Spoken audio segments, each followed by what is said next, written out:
Bien, entonces ya vamos a iniciar. Vamos a hacer un perfecto.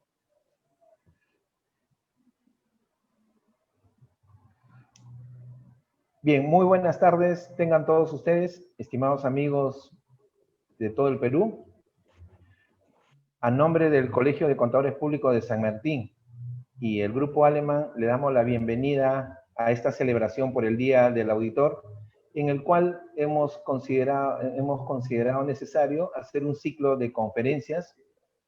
Y para el día de hoy tenemos la grata participación de una colega peruana que reside en España y que gustosamente ha querido colaborar con nosotros, básicamente con la profesión contable, para lo cual voy a leer su breve currículum vitae, de manera que la puedan conocer, estimados amigos, y estoy seguro que la conferencia que nos va a dar el día de hoy va a ser de su grato escuchar, de poder ver las experiencias y sobre todo el tema que estamos viviendo el día de hoy.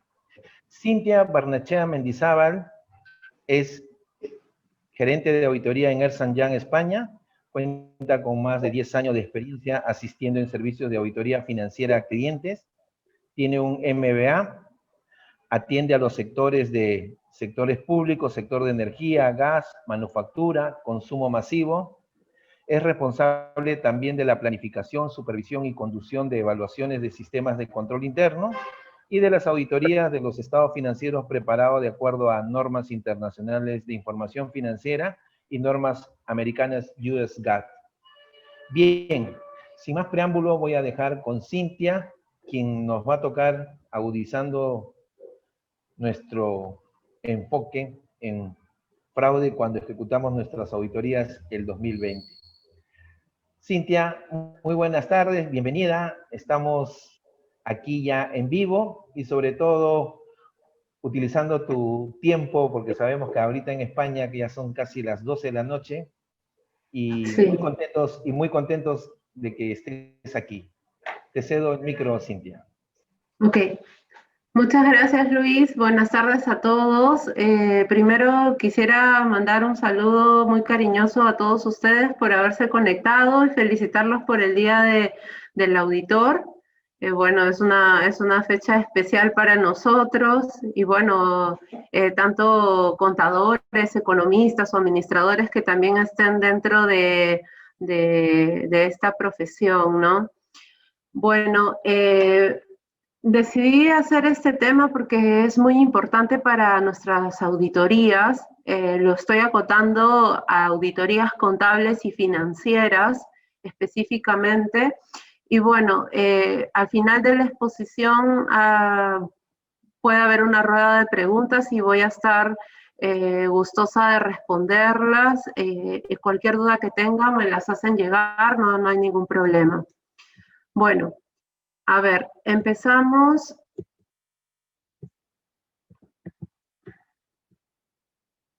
El contenido va a ser, el primer punto va a ser fraude, segundo el escepticismo profesional, continuaremos con la identificación de riesgos de error material debido a fraude, los riesgos de fraude, algunos ejemplos, responder a los riesgos de error material debido a fraude, identificación y respuesta de los fraudes en una auditoría basada en datos, y luego, bueno, vendrá la rueda de preguntas, ¿no?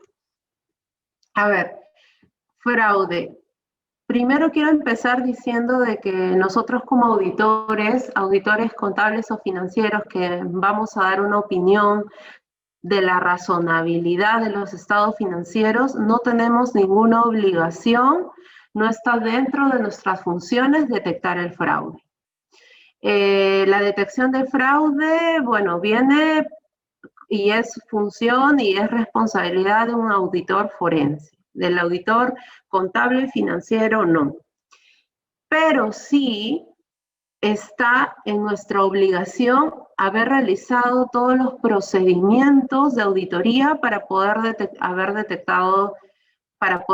el fraude y haber descartado ese riesgo de error material, ¿no?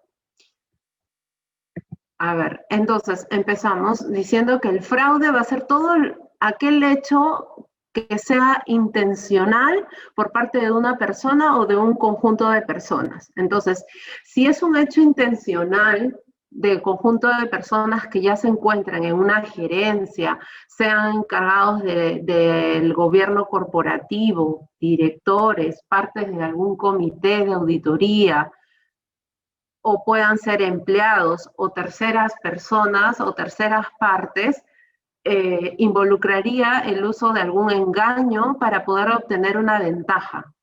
Pero esta ventaja va a ser de manera ilegal. Ahora, no necesariamente el fraude quiere decir de que va a ser para beneficio de una persona, sino también puede ser para beneficio de una compañía.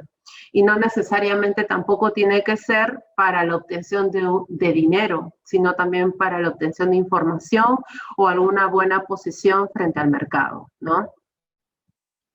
El fraude puede lograrse de dos maneras, a través de reportes financieros fraudulentos o a través de la malversación de los activos. Y cuando hablamos de reportes financieros fraudulentos nos referimos principalmente a los estados financieros de las compañías que pueden presentar errores intencionales, que podrían incluir omisiones en los importes de los estados financieros, como revelaciones inadecuadas o falsas con el objetivo de poder engañar a los usuarios de los estados financieros, ¿no? Al ver,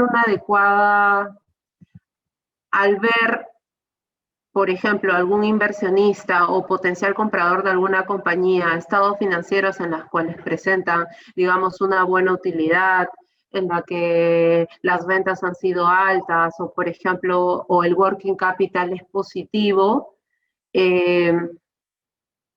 se presenta de una buena manera ante este potencial inversionista, ante el banco, ante ante el gobierno, ante distintos usuarios. Entonces, el fraude se va a perpetrar así.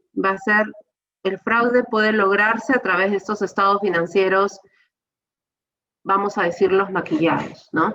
O también a través de la malversación de los activos. La malversación de los activos quiere decir el robo de aquellos activos de la entidad, que por lo general pueden ser pequeños importes que quizás ni siquiera se noten, o que no son fácilmente de detectar, pero también pueden involucrar a la gerencia, ¿no? Son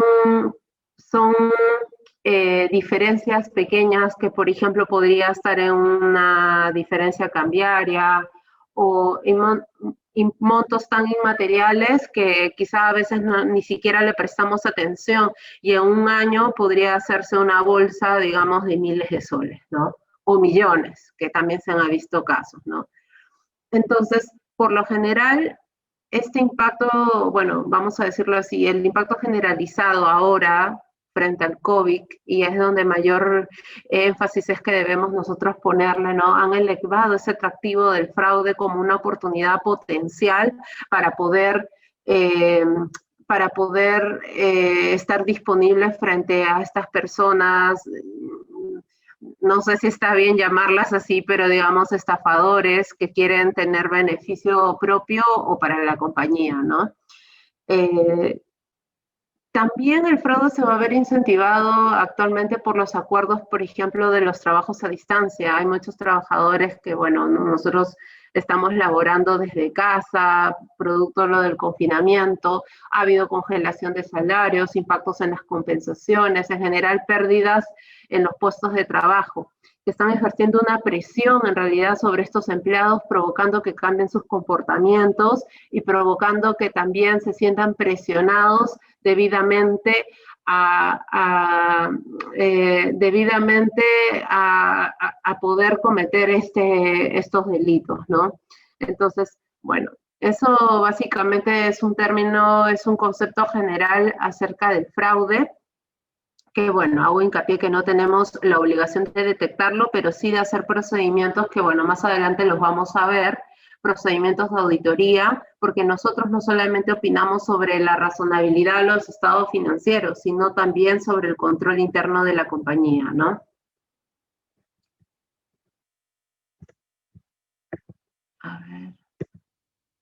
A ver, aquí en este slide lo que presento es el triángulo de fraude. Cuando evaluamos el fraude, lo tenemos enfocado en 3 factores. Los factores de riesgo de fraude primero son, bueno, tenemos los incentivos o presiones, la oportunidad y la racionalización o actitud. Los incentivos o presiones son cuando la gerencia u otros empleados cuentan con un incentivo o están bajo cierta presión que constituye una... que de alguna u otra manera constituye un motivo para poder cometer el fraude. ¿De qué manera? Por ejemplo, incentivos por el área de comercial, cuando tienen el propósito o el objetivo de llegar, por ejemplo, en el año a 1 millón de ventas, y ya estamos en el mes de octubre y noviembre y vemos y ve el gerente que no llega. Entonces, de ahí va a nacer esa presión de poder llegar al presupuesto, ¿no? De poder llegar a la proyección de las ventas, ¿no? O también poder, en el incentivo por el lado de que, digamos, algún gerente, sigamos con el ejemplo del área comercial, que vaya a ser bonificado si llega a la meta que se le trazó al inicio, ¿no? Digamos, tiene un sueldo fijo y tiene un sueldo variable. Y ese sueldo variable va a estar supeditado a que llegue a este presupuesto, ¿no? O, por ejemplo, el encargado de producción, de que hayan menos pérdidas o mermas, o que la producción sea más efectiva, ¿no? Va a estar supeditado a ello. Entonces, sí. Entonces, este es uno de los factores, que pueda haber incentivos, ya sea por el lado económico, o la buena posición, o la buena evaluación que pueda tener la persona que vaya a perpetrar el fraude, o también presión, ¿no? De poder cumplir y poder cumplir con la meta trazada, ¿no? La oportunidad surge cuando existen situaciones o circunstancias en las que se pueda cometer el fraude. Por ejemplo, cuando por ejemplo, existe una falta de controles o que los controles sean ineficientes, que la compañía haya diseñado e implementado el control, pero que no esté operando de manera eficaz. Cuando hablamos de diseño de control, estamos hablando cuando el control ha sido creado. Y cuando hablamos de implementación es cuando se ha puesto en práctica. Pero no sirve de nada si se creó el control y si se puso en práctica, pero no se ha puesto en práctica de manera adecuada. Voy a poner un ejemplo para que me puedan entender mejor a qué me refiero con oportunidad. Por ejemplo, las conciliaciones bancarias. La compañía tiene la política de hacer las conciliaciones bancarias y los arqueos de caja todos los meses. Entonces, existe el control de que las conciliaciones se hagan al cierre de cada mes y sea revisado por el contador a inicios del mes siguiente. Pero, ¿qué es lo que sucede? Que está diseñado el control. Está bien, existe. Se ha implementado, está bien, porque el asistente contable está haciendo todos los meses las conciliaciones. Pero es probable que no funcione de manera eficaz porque el contador no revisa las conciliaciones. Y quizás hayan partidas, aumentos o disminuciones indebidas que el contador no monitoreó o no revisó oportunamente. Entonces ahí es donde surge la oportunidad, porque hay una deficiencia del control o porque hubo la falta de control, porque sí existía, pero no ha estado operando adecuadamente, ¿no? Entonces, ahí es donde se podría perpetrar un fraude, porque podría haber una colusión entre el personal de tesorería, que es el responsable de los pagos y de los cobros, con la persona que trabaja las conciliaciones bancarias, ¿no? Y el tercer factor es la racionalización o la actitud. La racionalización está enfocada a ver, les comento, algunas personas presentan una actitud, por ejemplo, un carácter o valores que permiten realizar actos deshonestos sin ninguna dificultad. Pero también hay otro grupo de personas que son buenas, digamos, que son decentes y que, bueno, han trabajado bien toda su vida. Pero cuando hay una presión de arriba, no va a haber duda de que esta persona que ha trabajado de manera honesta siempre pueda perpetrar también el fraude. Entonces, existen también probabilidades de que una persona racionalice la aceptabilidad de cometer este fraude, ¿no? Por ejemplo, no podemos detectar el fraude generado por actitudes o racionalizaciones. Sin embargo, si notamos tal comportamiento, lo consideramos al identificar un riesgo de error debido a fraude, ¿no? Más adelante vamos a ver un poco más a detalle, porque la racionalización de la actitud siempre va a estar latente, y ese factor siempre, y lo vamos a explicar con más extenso más adelante. A ver. Las fuentes de los factores de riesgo de fraude. Existen varios, he colocado aquí las principales. Uno, que es el ambiente de control, cambios en el control interno. Dos, el negocio en marcha. Las estimaciones contables, la ciberseguridad, la asistencia del gobierno y las consideraciones de las auditorías en grupo. El factor principal que distingue un fraude del error es siempre si la acción ha sido intencional. Si hubo intencionalidad, hubo un propósito para poder lograr ese fraude, para poder cometer ese hecho, es un fraude. Pero si fue un error que no fue intencional y, digamos, fue un error humano y se demuestra que no ha sido así, eso sería un error contable, un error, un inadecuado registro, un mal expertise de la persona que registró, por ejemplo, la transacción o la operación, o que no tuvo el conocimiento adecuado para poder tratar alguna transacción inusual también. Entonces, bueno, es ahí donde se va a poder distinguir y se va a poder separar, ¿no? Pero las principales fuentes de factores son las que coloco aquí en el slide. Hay más, claro está, pero estas serían como las principales. Y bueno, empezamos con el ambiente de control, los cambios en el control interno. Y aquí es donde radica el fraude. ¿Por qué? Porque cuando existen debilidades en el control interno, las debilidades del control interno son responsables de casi la mitad de todos los fraudes. Estas debilidades pueden deberse, por ejemplo, cuando no se han cumplido los controles existentes, cuando no se han puesto en práctica, cuando faltan controles, cuando no existen revisiones administrativas adecuadas, cuando hay una falta de personal también competente, ¿no? Que no está efectuando bien su trabajo, y cuando tuvo la función de poder revisar, no lo hizo en su debido momento y lo pasó por alto, y ahí es donde se puede filtrar también, ¿no?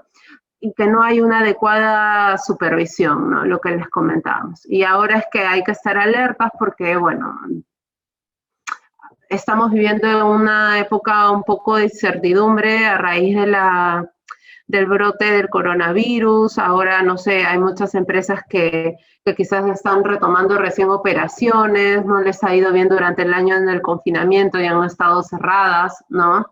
Entonces, puede afectar esto de manera negativa, porque quizás se puede contar con menos personal y las personas que estaban responsables de supervisar o de revisar o de cotejar algunos documentos ya no estén en sus puestos, ¿no? Y hay un problema inclusive de segregación de funciones, ¿no?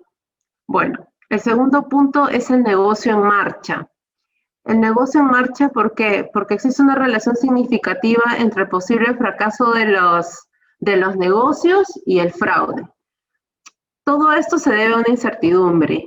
Volvemos a lo mismo. Este año es un año atípico, en el que es un año raro, es un año en el que muchas empresas quizá podrían quebrar por la situación, pero no solamente por eso, sino también por el fraude, porque es una buena oportunidad para personas que quizás en algún momento podrían estar desesperadas, o también pueden haber sido despedidas y pueden tratar la información de manera a conveniencia propia, ¿no? Ahora, tenemos también aquí el negocio en marcha. ¿Por qué? Porque cuando evaluamos nosotros la continuidad de un negocio, revisamos los presupuestos.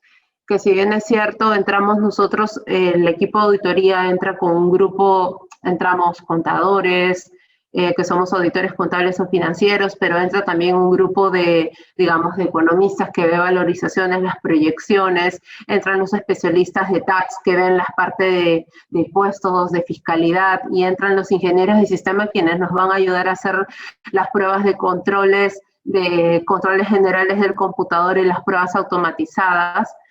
Entramos un grupo de profesionales que también vamos a trabajar en la revisión de negocio en marcha. ¿Qué nos asegura que ese negocio va a continuar? ¿No? ¿Cómo estamos seguros de que las proyecciones que se están colocando, digamos, de aquí a 5 años son las más reales posibles y las más sinceras, ¿no? Entonces, aquí también es donde en un presupuesto podría ser muy optimista y se puede prestar a otro tipo de situaciones, ¿no? Las estimaciones contables. Las estimaciones contables son, como bien sabemos, a ver, tenemos un estado financiero y tenemos dos partes. Nosotros vamos a determinar la razonabilidad de los estados financieros. No vamos a determinar una exactitud, porque los estados financieros no son exactos. Pero ¿por qué hablamos de la razonabilidad?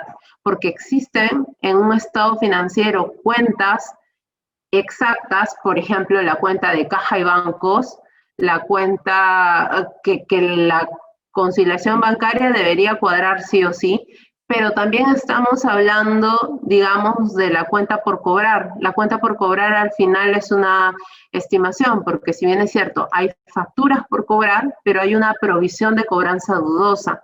Y esta provisión de cobranza dudosa se realiza en razón a un criterio que tuvo la gerencia o tuvo las buenas o fueron la política contable del grupo, de la matriz, o alguna buena práctica contable y dijeron de que van a tomar la política de que se provisionen, no sé, aquellas facturas que superen los 90 días, por ejemplo. Entonces, esa partida ya forma parte de una estimación, ¿no? No estamos buscando, ahí no es una partida exacta. Entonces, a lo que iba es, tenemos cuentas que son exactas y cuentas que son estimaciones, lo cual en su conjunto determina que, regresamos a lo mismo, que no estamos determinando una exactitud, sino una razonabilidad. Y existen partidas que son sensibles, que son las estimaciones. Las estimaciones por la depreciación, voy a mencionar las más básicas y luego, bueno, otras que son más complejas. Las estimaciones por la depreciación de los activos fijos, por los intangibles, el costo amortizado, por ejemplo, la provisión de cobranza dudosa, la provisión de deterioro del inventario, de las existencias que se realizan en razón a una. Entonces, como son estimaciones y no hay un importe exacto que se tenga que colocar, y son en razón a recálculos o previsiones que hace la gerencia, entonces ahí es donde está sujeto a fraude. Porque este importe podría decir, por ejemplo, hemos decidido cambiar la política de la depreciación de los activos fijos y que quizá la depreciación del activo fijo sea menor que respecto a años anteriores. Eso hace que el valor o el costo neto del activo fijo sea mayor, ¿no? De manera que se va a presentar, digamos, el activo de manera sobrevalorada, ¿no? Por ejemplo, ese es un ejemplo, ¿no? O, por ejemplo, en el caso del deterioro de los activos a largo plazo, que me parece que hay un tema relacionado a ello más adelante. Y bueno, y también es una estimación sensible que al mínimo cambio de alguna tasa por decimales, la cifra se dispara, entonces son estimaciones. Entonces ahí es donde tenemos que ponerle mucho foco. ¿Por qué? Porque esto va sujeto a las identificaciones de riesgo de fraude de error material, pero eso lo vamos a ver más adelante para que ustedes, y qué pruebas son las que tenemos que hacer, ¿no? Más adelante voy a hablar acerca del Management Override of Controls y lo vemos más a detalle las estimaciones. Bueno, tenemos como fuente número 4 la ciberseguridad.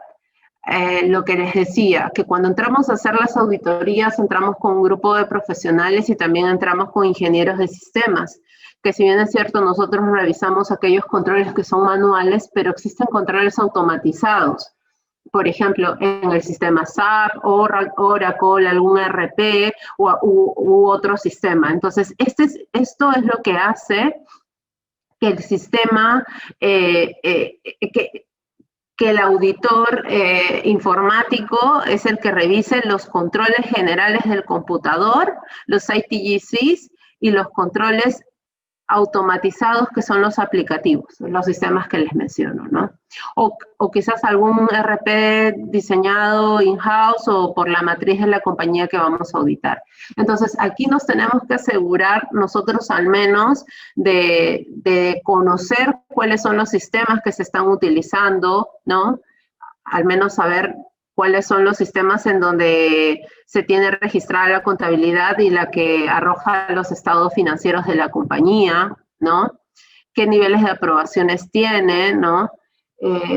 Y bueno, y los controles de estos aplicativos, ¿no? Entonces, esta es una de las fuentes porque también el sistema podría ser alterado, ¿no? Cuando son grandes corporaciones, por ejemplo, Telefónica, Repsol, tienen sistemas, por ejemplo, para las lecturas de los medidores del consumo, digamos, del consumo o gas natural del IMI Callao, lo que es Cálida, o Contugas de Ica, tienen unos sistemas que permiten las mediciones de los consumos de gas, que los cuales van de un sistema operativo a una, digamos, a otro sistema que va a transformar la lectura de los medidores, y estos finalmente que están en chino y que luego va a transformar esa información a un sistema que va a ser, digamos, el P por Q entre el importe consumido con la tarifa, y finalmente van a tener, y va a migrar a un sistema contable en el que se va a reconocer la venta. Entonces pasa por distintas interfaces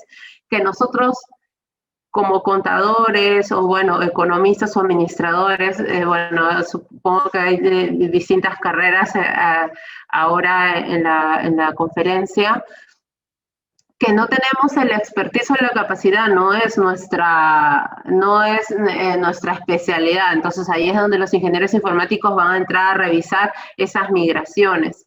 Porque si no conocemos bien, o al menos no sabemos lo básico, cuáles son los sistemas que trabajan y cuáles son los controles, podía también perpetrarse el fraude, ¿no? Si hay una combinación, digamos, entre alguien de comercial con el encargado de sistemas, de las lecturas, y podría ingresarse registros manuales, podría haber ello. Entonces, tenemos que asegurarnos de hacer las adecuadas indagaciones para asegurarnos que no vaya a haber algún tema relacionado con ello, ¿no? La segunda fuente, que es la asistencia del gobierno, actualmente como producto del COVID-19, muchos países están teniendo apoyos de los gobiernos. Por ejemplo, yo ahora estoy en España y hay un fondo de la Unión Europea que va a ayudar a España para que no pueda entrar en recesión y pueda las compañías seguir operando. Bueno, sé que van a hacer un plan y van a haber prioridades, ¿no? De cuáles son las compañías a las que primero, digamos, el tema, compañías relacionadas con la sanidad, empresas alimentarias, ¿no? Entonces, va a haber un plan, ¿no? Y sé que muchos gobiernos lo van a hacer, seguro también en Perú. Entonces, ahí es donde van a haber ingresos de dinero, van a haber salidas y desembolsos. Entonces, ahí es donde también podría ser una fuente de riesgo de fraude, ¿no? Por los desembolsos que van a haber para poder salir de este estado en el que nos encontramos, ¿no? Y bueno, en las consideraciones en auditorías de grupo. Cuando son auditorías a nivel de grupo, por ejemplo, Perú, Colombia, Brasil, Chile, y tienen una matriz que está, por ejemplo, por decir, que está en Brasil y van a consolidar, nosotros tenemos que tener bien en claro cuáles son las transacciones entre grupos y saber cuáles son los componentes, porque quizás puedan haber componentes, cuando digo componentes me refiero a los países, que no son importantes, que considerábamos que no eran importantes para la consolidación, pero que sí hay transacciones que podrían ser de manera que sí podrían influir en el consolidado, ¿no? Entonces, de esto depende de que podamos entender bien las operaciones, ¿no? Identificar aquellos riesgos de error material debido a fraude en esta auditoría de grupo, ¿no? Los equipos debemos comprender bien estos riesgos, los cambios en el entorno de control, los controles internos a nivel de a nivel del componente, ¿no? Bueno, ¿y cuáles son los que se encuentran o no fuera del alcance? Porque podemos quizá dejar algún componente que sí era importante y no lo consideramos al inicio como parte del alcance de auditoría cuando debería haber sido, ¿no? Entonces es importante que lo consideremos, ¿no? Bueno, el segundo punto es acerca del escepticismo profesional. Ya les he explicado qué es el fraude y cuáles son los factores, las fuentes que hay que considerar. Pero para poder desarrollar ello, es que el trabajo lo tenemos que hacer con escepticismo profesional. No significa que cuando lleguemos a una compañía vamos a dudar de todo el mundo, que esa no es la idea, pero hacerlo con mucha independencia de criterio, ¿no? Y tal como indica la norma internacional de auditoría número 200, indica que siempre tenemos que tener una mente inquisitiva, debemos tener mucha consideración, atención a circunstancias que pueden ser indicativos de posibles errores, incorrecciones, que puedan generar un fraude, ¿no?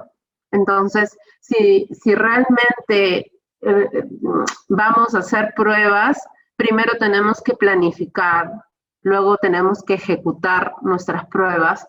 Durante la auditoría tenemos 3 fases. Una fase que es la etapa de planificación.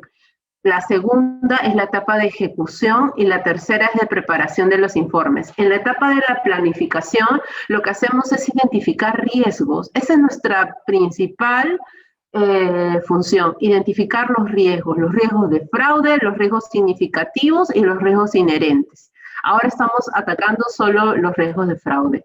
Más adelante, o con gusto, les podría enseñar acerca de los riesgos significativos y los riesgos inherentes y charlar un poco más. Pero la idea es de poder identificar, primero planificar e identificar los riesgos de fraude. Entonces, esa identificación y esa ejecución tiene que ser con todo el escepticismo profesional posible, en la que nos podamos dar cuenta de que los estados financieros puedan tener errores materiales, ¿no? Y que pueda alterar nuestra opinión. Y la opinión no siempre tiene que ser limpia, puede ser con alguna salvedad o puede ser el estado financiero totalmente razonable, excepto la cuenta del activo fijo y del inventario. O se puede calificar los ingresos o de acuerdo a cada compañía, ¿no? Y a lo que se observe, ¿no? Bueno. El tercer punto es la identificación de los riesgos de error material debido a fraude. Al identificar los riesgos de error material, evaluamos primero el conocimiento que hemos tenido durante la auditoría. Cuando entramos a hacer una auditoría, no es que entramos fríos y entramos recién a conocer. Si ha sido un cliente recurrente nuestro, lo ideal es primero dar una lectura a los papeles del año pasado, ¿no? Ver cuáles son los riesgos que identificaron de fraude, qué pruebas hicieron, qué procedimientos ejecutaron, ¿no? Tener un conocimiento al menos básico y general de la compañía, ¿no? Lo segundo es la información obtenida en nuestras indagaciones. Como auditores estamos obligados a indagar con la gerencia general, pasarle el cuestionario de fraude, preguntarle si hubo algún evento durante el año, el año pasado. Quizás no están en los papeles de trabajo documentados, pero lo hubo. Es importante también, si la compañía tiene auditoría interna, conversar con el jefe, el gerente de auditoría interna, con el director de finanzas. Podemos preguntarle también cuál fue su plan, si identificaron asuntos. Ellos tienen la obligación de comentarnos si hubieron algún tema de asuntos. Preguntarles si hay alguna cuenta, alguna partida, algún hecho que les preocupe. Porque a veces no necesariamente va a estar en los estados financieros y nos van a decir, sí, nos preocupa los gastos pagados por adelantado. No. El auditor interno te puede decir, me preocupa que hay un juicio abierto por tal y que ni siquiera está en libros, no hay ninguna provisión, no hay ninguna revelación quizá en el informe, porque el año pasado tuvo una calificación de remoto, pero este año puede que sea probable. Es muy bueno también conversar con el abogado de la compañía. Entonces, si hacemos las adecuadas indagaciones, no debería escapar, no se debería escapar algún tema que, bueno, vuelvo a reiterar que no es nuestra obligación detectar el fraude, pero sí hacer los procedimientos que tenemos que hacer que indica la norma internacional de auditoría. Y con eso estar tranquilos de que realmente hicimos las indagaciones con la alta gerencia, con auditoría interna, con el gobierno corporativo, que pasamos los cuestionarios y ellos nos dijeron que no ha habido ningún tema. Si está firmado y tal cual, nosotros no tenemos ningún tipo de responsabilidad. Pero ¿qué pasaría? Porque luego después, si surge algún fraude, al primero que le reclaman es al auditor financiero y dicen, ¿y usted por qué no identificó este asunto? ¿Y qué pasa si no hicimos los procedimientos que deberíamos haber hecho como buen auditor, ¿no? Entonces, identificar el tipo de riesgo, si proviene de algún reporte financiero, ¿no? O si viene de algún tipo de malversación, ¿no? La magnitud del riesgo, si va a ser un riesgo penetrante, si va a afectar a los estados financieros de manera general, la probabilidad de que se convierta en un error material y la generalización del riesgo, es lo que les decía, de qué manera va a afectar al estado financiero en su conjunto, ¿no? De qué tipo de aseveración está relacionada. Cuando hablo de aseveración, puede ser, bueno, de acuerdo al enfoque que se tome, cuando se hace el plan de auditoría, se hace un mapeo de las cuentas y se determina, por ejemplo, si se va a determinar un riesgo de error material debido a fraude por el lado de ingresos, no significa que todos los ingresos van a estar mal. Quizás pueda haber una aseveración de un inadecuado registro, si hay un tema de integridad, si hay un tema de corte, quizás puede ir acotado el riesgo de error material solo por el corte y el resto va a tener un riesgo de nivel normal, ¿no? Esa va a ser la evaluación que se va a hacer durante la etapa de planificación, ¿no? Y la estrategia que decida tomar el auditor de acuerdo al enfoque, ¿no? Y como cuarto punto tenemos los riesgos de fraude. Los riesgos de fraude son dos riesgos principales. Pueden haber otros riesgos que se determine cuando se está haciendo la etapa de planificación y se está identificando los riesgos. Pero los dos riesgos que son latentes, que siempre van a estar en la compañía, que siempre, que es muy probable que se pueda... Que se pueda perpetrar en los estados financieros es que la gerencia sobrepase los controles. Si leen la literatura, lo van a encontrar como el Management Override of Control, que es la traducción en inglés, pero ¿qué es esto? Es un riesgo que siempre va a estar latente, como les decía, y que la gerencia, porque este riesgo de fraude puede nacer desde el gerente general, desde el accionista de la compañía, desde el jefe de contabilidad y finanzas. En cualquier momento se puede, pero ¿por qué? Cuando hayan vacíos, cuando hayan controles ineficientes o cuando exista y se pasa por alto, ¿no? Bueno, lo vamos a ver más a detalle en los siguientes slides. Y el segundo es el reconocimiento de los ingresos, a los que iba. El reconocimiento de los ingresos porque va hacer, los ingresos van a ser, o se van a presentar, van a ser presentados para que la compañía tenga una mayor utilidad, que se pueda presentar mejor ante un potencial inversionista, ¿no? Bueno, los vemos. Que la gerencia sobrepase los controles. Esto está acotado a la manipulación de los registros contables, a preparar estados financieros fraudulentos, omitir controles, ¿no? O que puedan parecer que funcionan de manera adecuada o efectiva, pero no es así, ¿no? Esta manipulación esta manipulación de los controles, esa manipulación de los controles se va a dar cuando no existan o cuando se pasen por alto cuando no nos... A ver, ¿cómo les explico? Esto, si recuerdan cuando estábamos hablando del triángulo del fraude y teníamos los factores, aquí va a entrar a tallar la racionalidad y va a entrar a tallar la oportunidad. ¿Por qué? Cuando existe la oportunidad de la gerencia de poder perpetrar el fraude, va a ser mediante esto. Porque pueden existir los controles, pueden existir las buenas prácticas del gobierno corporativo, puede existir código de conducta, puede existir reglamento del trabajador de no registrar asientos contables sin permiso y tal, pero cuando existe una orden de la gerencia general o de la gerencia de finanzas al coordinador de contabilidad o al asistente contable o al practicante o al que fuera, se va a dar, ¿no? Entonces, esta forma impredecible, por decirlo así, en el que puede ocurrir la manipulación de la gerencia, consideramos el riesgo de la omisión de los controles por parte de la gerencia como un riesgo de error material o también un riesgo significativo, porque puede ser los dos.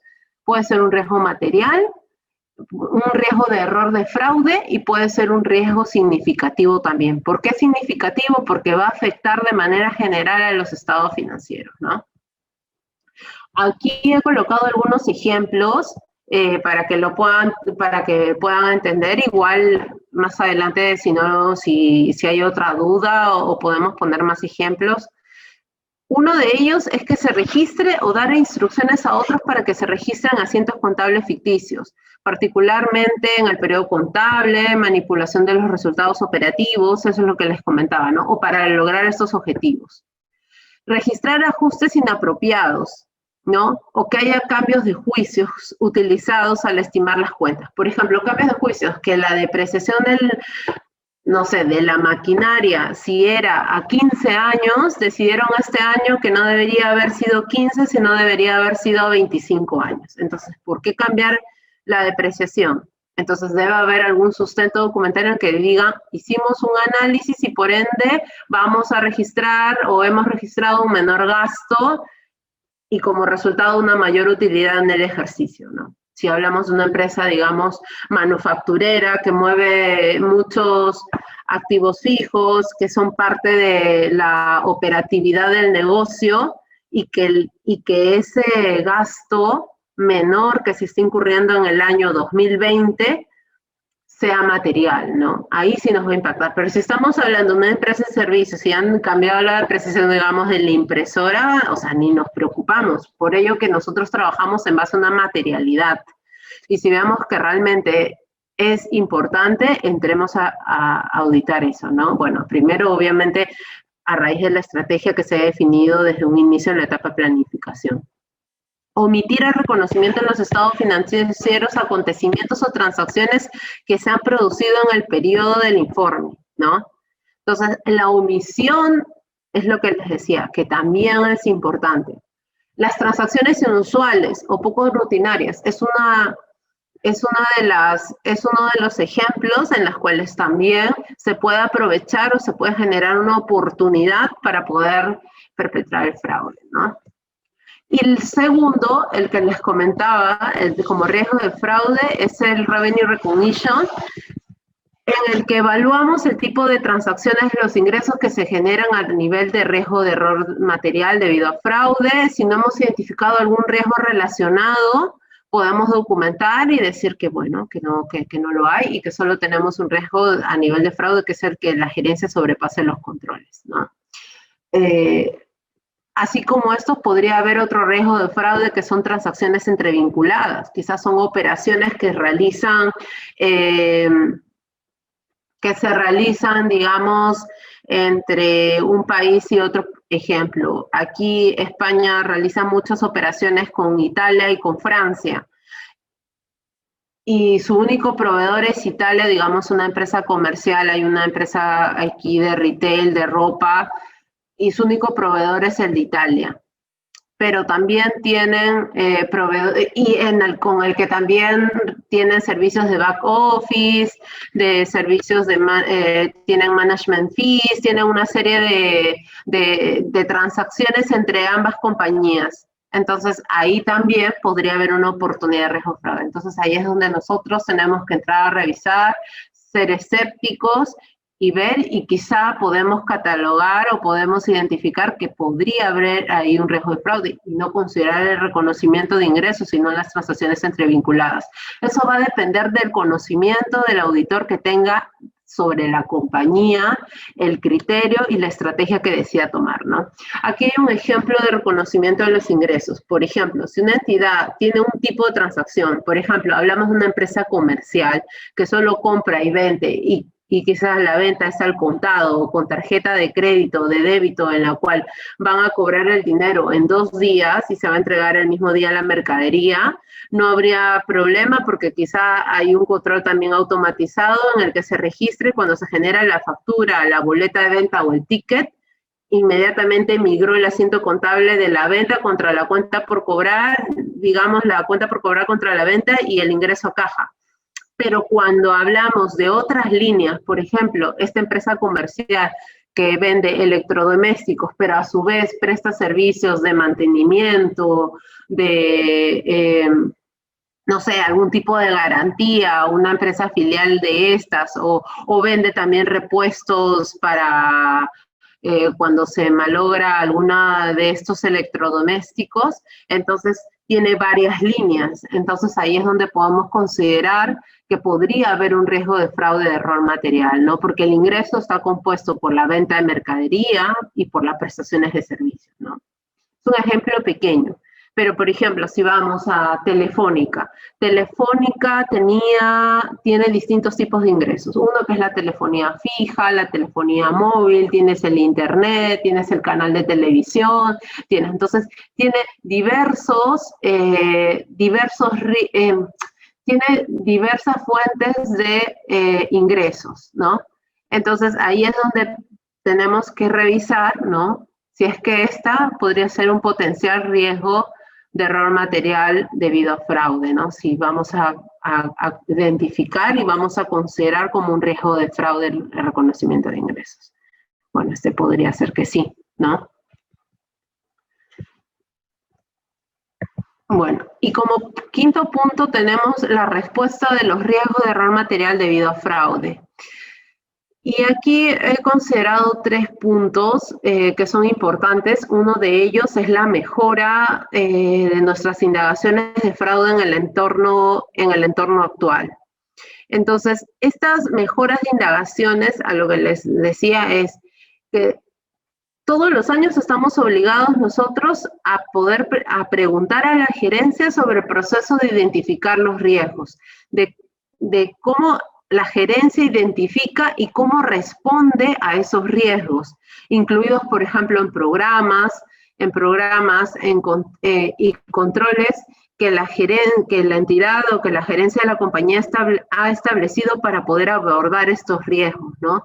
Identificados en la entidad y que de qué manera ellos previenen estos riesgos, de qué manera, si existen realmente controles que mitiguen ese riesgo, ¿no? Entonces ahí es donde nuevamente volvemos a repetir lo que hablábamos en el punto número 2, va a entrar a tallar nuestro escepticismo profesional, ¿no? Entonces, cada año es que siempre tenemos que hacer mejoras, no decir, bueno, vamos a preguntar al gerente general sobre el riesgo, sobre si hubo o no fraude. Pero sobre el gerente general, si no hay auditoría interna, no preguntamos a nadie más, ¿no? Podemos preguntar al auditor. Debe venir quizá el auditor interno de la matriz una vez al año y podemos agendar una llamada telefónica con esa persona o compartirle nuestro cuestionario de fraude, ¿no? Entonces existen distintas maneras o vías en las cuales nosotros podemos asegurarnos o estar tranquilos que hicimos los procedimientos que teníamos que ejecutar, ¿no? Lo segundo es la comprensión de los programas y los controles de fraude de la gerencia para prevenir o detectar el fraude, ¿no? Asegurarnos realmente que la compañía tenga estos programas, ¿no? Que auditoría interna o el gerente general se haya preocupado para prevenir el fraude, ¿no? Y nosotros poder documentar de qué manera es que, y si consideramos que los programas que están ejecutando y que realmente los controles están mitigando esos riesgos, y si estamos tranquilos con ello y verificamos realmente que sí lo están mitigando, entonces no tendríamos nosotros ya mayor problema, ¿no? Entonces hay que verificar si existe este programa, si realmente va a ayudar a la prevención o no, ¿no?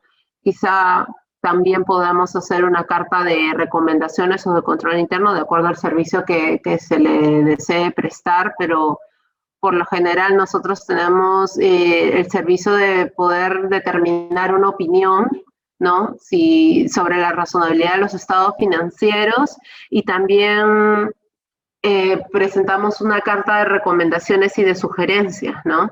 Que también podría estar acotado, que podría estar soportado para la identificación de fraude, ¿no? Y cuestionar la confiabilidad de la evidencia, ¿no? Estar seguros realmente que la evidencia que estamos obteniendo realmente sea verdadera, sea confiable, que esta evidencia sea influenciada por la naturaleza y la fuente, que esta evidencia tenga, que realmente tenga un soporte válido, ¿no? 2/3 partes de los fraudes que implican la creación de documentos falsos, de documentos físicos, de documentos electrónicos, ¿no?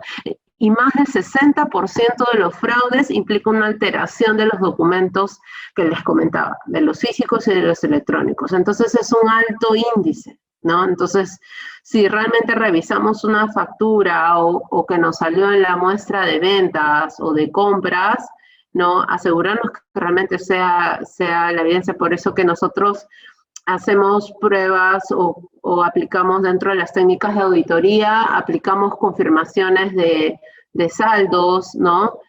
De esa manera también nos aseguramos que el cliente o el proveedor o la vinculada que está revelándose en el estado financiero, se está presentando en las cuentas contables, sea verdadero, sea fiable, ¿no? Y como último punto es la identificación y responder a los riesgos de fraude en una auditoría basada en datos. A ver, en realidad para realizar la auditoría todos son datos, todas son poblaciones. Hacemos la auditoría, definimos cuáles son nuestros riesgos de fraude, los riesgos significativos, los riesgos normales y aquellos que son riesgos bajos. Y quizá por eso no hacemos procedimientos y nos enfocamos en aquellos que puedan tener un error material, ¿no? Pero obtenemos evaluación de poblaciones completas de datos, ¿no? Entonces, ¿cómo nos aseguramos que tenemos toda la información íntegra, ¿no? Tenemos que comprender la naturaleza y el origen de los asientos contables, de los asientos de diario, dentro del contexto de las cuentas y los estados financieros. Y ahí es donde quería dejar este punto, y bueno, justo es el último slide. ¿Por qué? porque cuando nosotros evaluamos, identificamos el riesgo de fraude por el que la gerencia sobrepase los controles, siempre tenemos que hacer 3 pruebas. Nunca podemos dejar de hacer estas 3 pruebas. 1 es la revisión de los asientos de diario. 2, las transacciones inusuales. Y 3, los estimados contables. Con eso nosotros nos aseguramos que realmente la gerencia tiene controles que mitiguen el riesgo del management override of controls. Entonces, cuando hacemos la revisión de asientos de diario, que si bien es cierto, vamos a tener una data extensa de 12 meses que vamos a auditar, o bueno, no sé, quizá son estados financieros intermedios o de un periodo, digamos, de 6 o de 9, o el periodo que sea, de acuerdo a los criterios y al plan que ha decidido hacer el auditor, y por ejemplo, se toman una serie de características, digamos, no sé, se separa y se dice, estoy poniendo como un ejemplo, ¿no? Voy a separar por 10 características. Por ejemplo, aquellos asientos que se hayan registrado en fiestas, en feriados, por ejemplo, en Navidad. ¿Qué hacía un asiento del 25 de diciembre? ¿O qué hacía un asiento contable registrado el Día de la Madre? ¿O qué hacía un asiento registrado el 28 de julio? Es raro, ¿no? Entonces podemos identificarlo por ese lado. ¿Qué hacía una compañía ingresada, qué hacía una persona ingresando a la compañía un día festivo, ¿no? Entonces, por ahí. Podemos coger también aquellas cuentas que hayan sido registradas por importes redondos. Es raro encontrar cifras redondas, por ejemplo, 50.000 soles, 100.000 soles, 1.000.000 de soles. Por lo general las transacciones, digamos, son 10.570.85 soles, ¿no? No son exactas.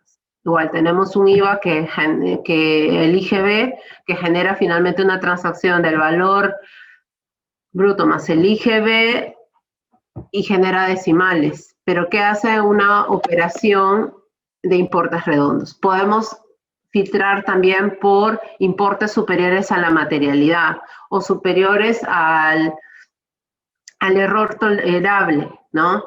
Son una serie de criterios que se pueden considerar para la revisión de asientos de diario, ¿no? O palabras raras que, por ejemplo, digan, no sé, robo, corrección, ajuste, regularización, no sé, es raro un asiento de regularización, ¿por qué? ¿No? Y si es una cifra redonda, más aún.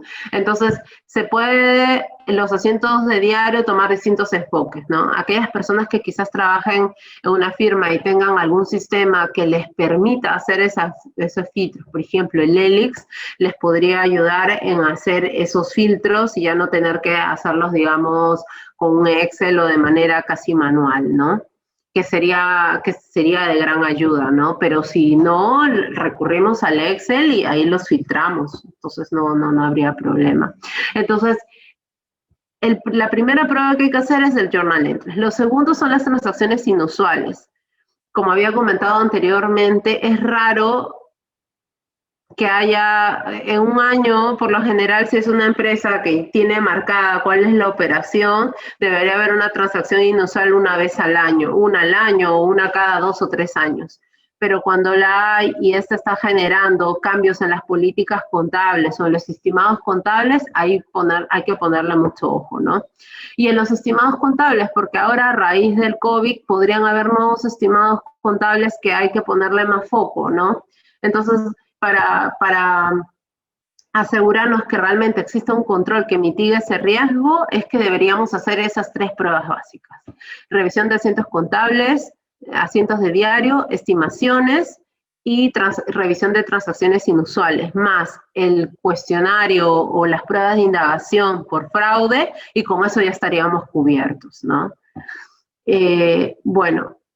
Como tercer punto, tendríamos que analizar la información desagregada desde perspectivas múltiples para identificar y responder el fraude, identificación de partidas inusuales, era lo que les comentaba hace un momento, hacer mejoras en las preguntas y corroborar resultados con las indagaciones de la gerencia. No porque la gerencia nos dijo, no ha habido nada, no significa que nosotros vamos a creer todo, ¿no? Ahí es donde entra nuestro escepticismo profesional de poder cruzar esa información con, no sé, con el gerente del área legal o con el gerente del área o con el auditor interno, ¿no?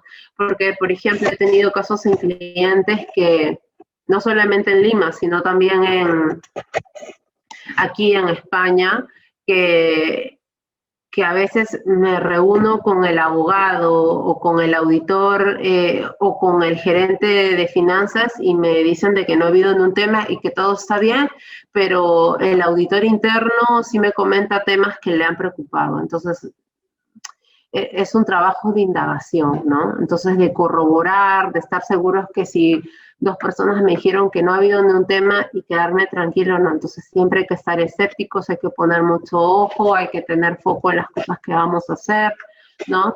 Y bueno, y desarrollar una estrategia de auditoría más dinámica, ¿no? A veces pasamos muchas horas de trabajo y quizá puedan haber cuentas que no serían tan importantes revisarlas o auditarlas y quizás se nos está escapando lo más importante, ¿no? O por revisar algo pequeño no estamos viendo algo evidente. Entonces, hacer que enfocarnos bueno, primero va a haber una estrategia de auditoría, nuevamente les vuelvo a decir porque es muy importante. En esa parte es donde van a planificar las horas y qué cuentas son las que qué partidas son las que van a auditar, qué aseveración es la que van a tomar, si van a ser partidas materiales o no.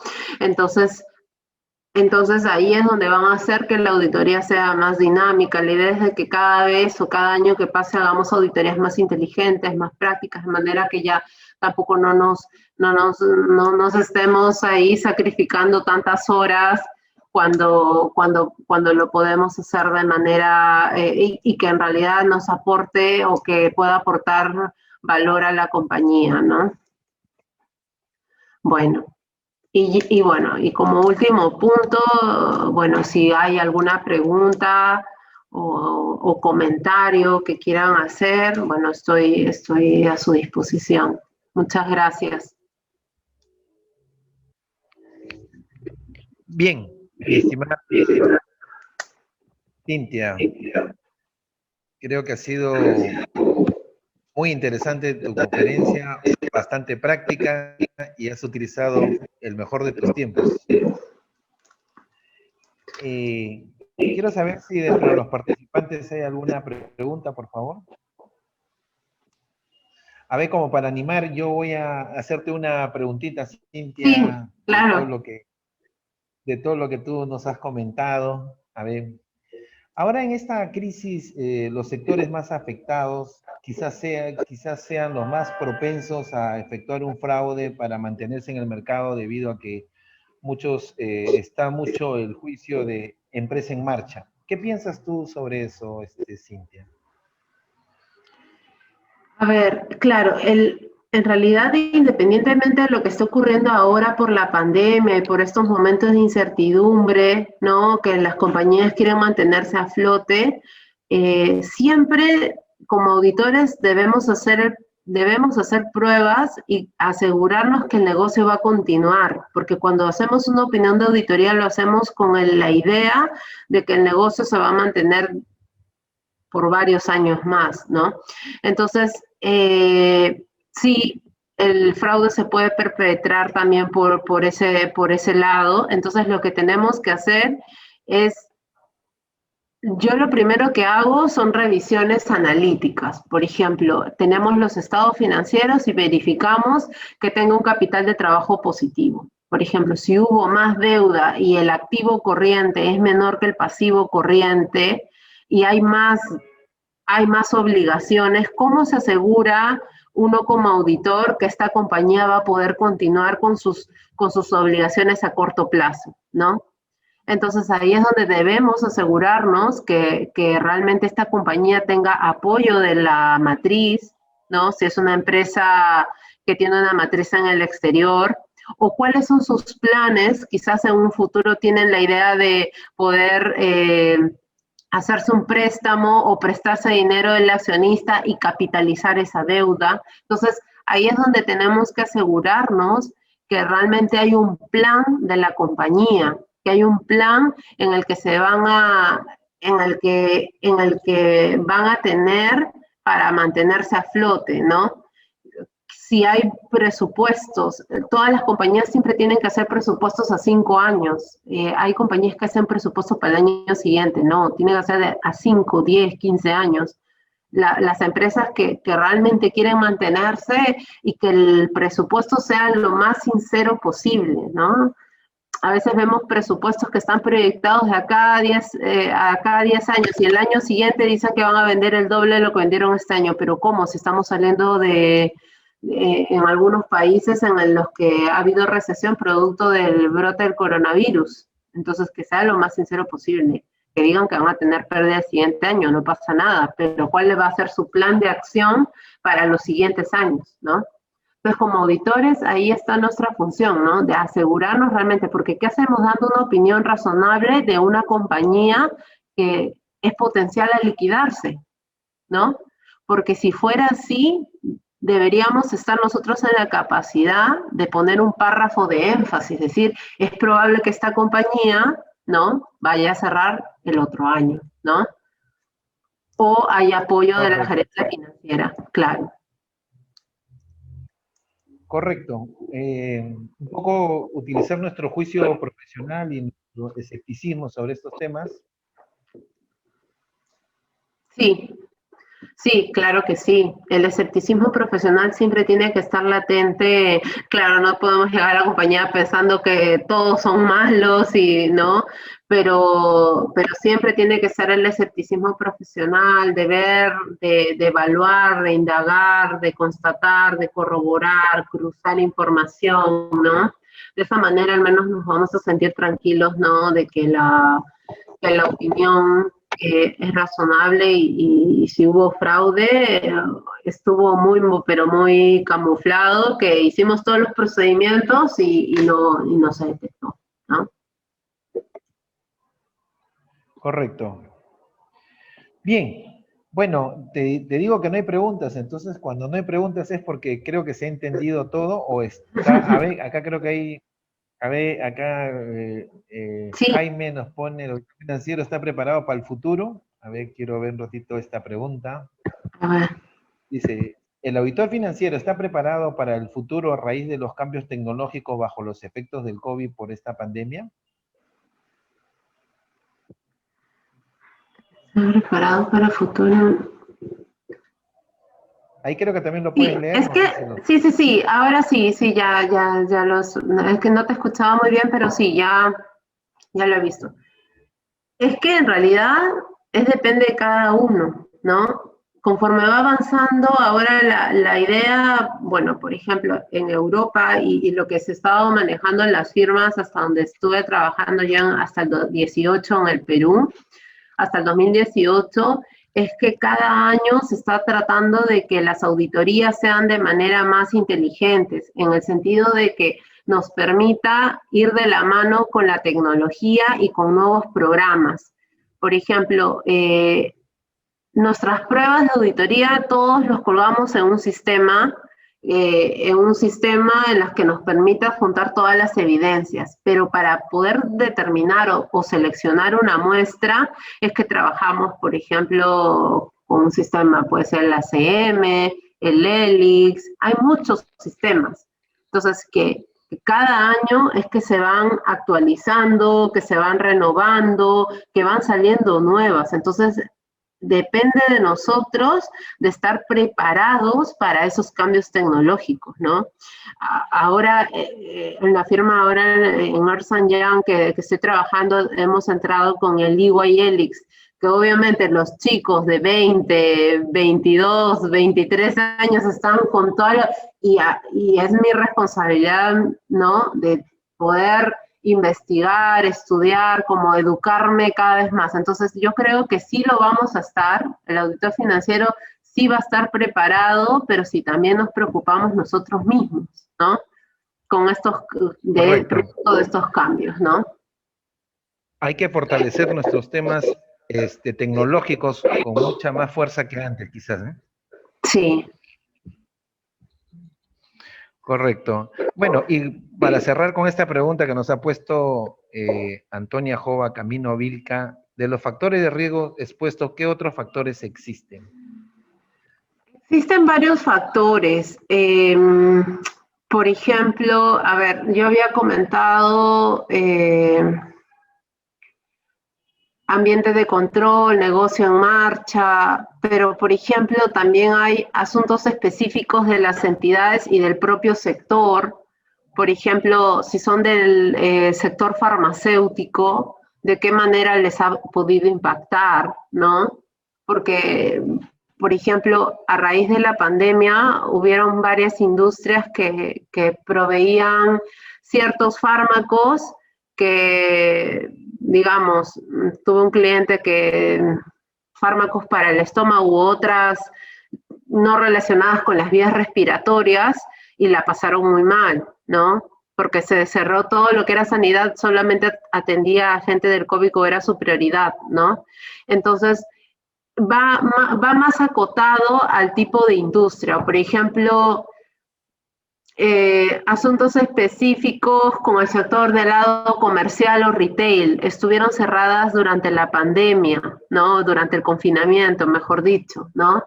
Entonces, es ahí donde se van a fijar nuevas tareas, de qué manera se van a poder abordar estos desafíos o implicaciones de la auditoría durante el COVID o durante el brote del coronavirus, ¿no? Entonces, va más acotado por ese lado, ¿no? O factores que, por ejemplo, o nuevos factores que afecten los riesgos presuntos de fraude, ¿no? En relación a la aplicación del triángulo de fraude, ¿no?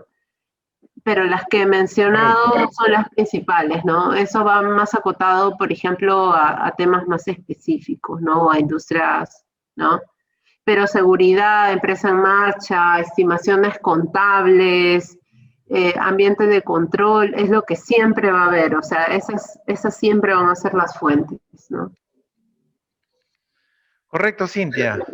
Bien, Cintia, a nombre del Colegio de Contadores Públicos de San Martín y el Grupo Alemán, estamos muy agradecidos por tu presentación, excelente. Ahí veo una brillante exposición, te está poniendo uno de los colegas, y creo que en general, muy halagados todos por tenerte hoy, el día de hoy. Sabemos que estás desde España, ya por allá ya son casi la 1 de la mañana, y ya te dejamos descansar, y te cedo para tus palabras finales, para despedirte de este público que hoy día, de la profesión contable, que hoy día está celebrando su Día del Auditor. No, muchas gracias a ustedes, a ti Luis, por haberme invitado. En realidad para mí es un honor.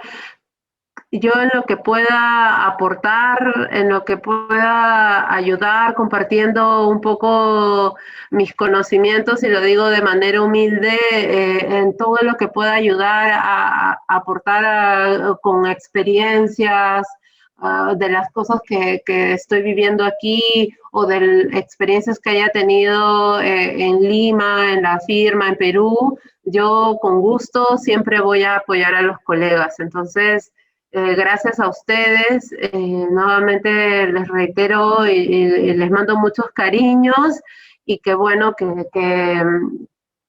sigan estos eventos para poder fomentar cada vez más los conocimientos, actualizaciones.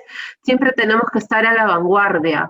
La auditoría está evolucionando, está cambiando, estamos cambiando enfoques, no es que siempre se mantenga, están saliendo nuevas normas, se están derogando, entonces hay que estar continuamente educándonos. Entonces, en lo que yo pueda, estoy presta a apoyar y también a aprender. Así que, bueno, correcto, buenas tardes, y que sigan.